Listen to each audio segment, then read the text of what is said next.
Habang si Cristoboy Ibarra ay naglalakbay sa Maynila, ay nakasalubong niya ang mga hanay ng mga tindahan at nakasalubong niya rin si Padre Damaso na nakakunot ang noo.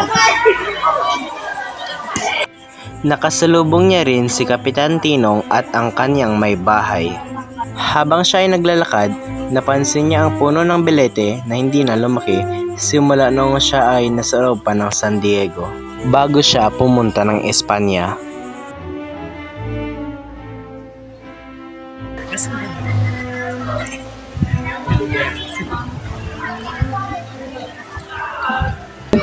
Magandang umaga, Padre. Magandang umaga rin. Ang lumuluba ng iyong abo. Nagpa-check up ka na po ba? Aba, oo naman. Baka sa tanda kong ito, mamamatay ka.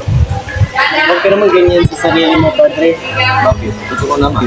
Baka ito ang parusa ng Panginoon dahil sa aking nagawang mga kasalanan sa ginawa ko. Baka hindi na naniniwala ang mga alkanes at hindi sa atin, Padre. Oo man. Siya. Wala na ba, Padre? Sige, mag-iat ka. Salamat po.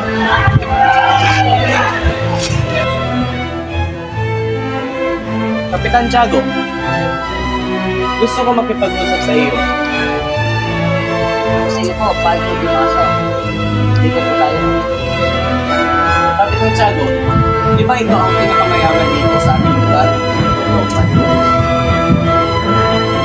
Baka alam mo na kung bakit ako dito. Gusto ko lang ay hindi na maulit yung pulang lahat ay susunod lang. Sige, yun lang. Wala na. Nalilito yata ako.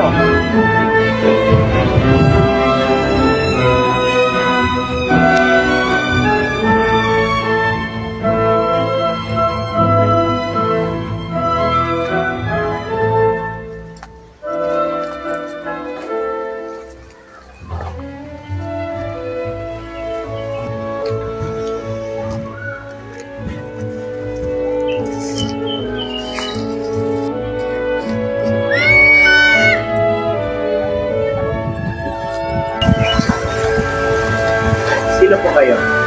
Ako ang ano pala ito. Ano ba yung tae dito?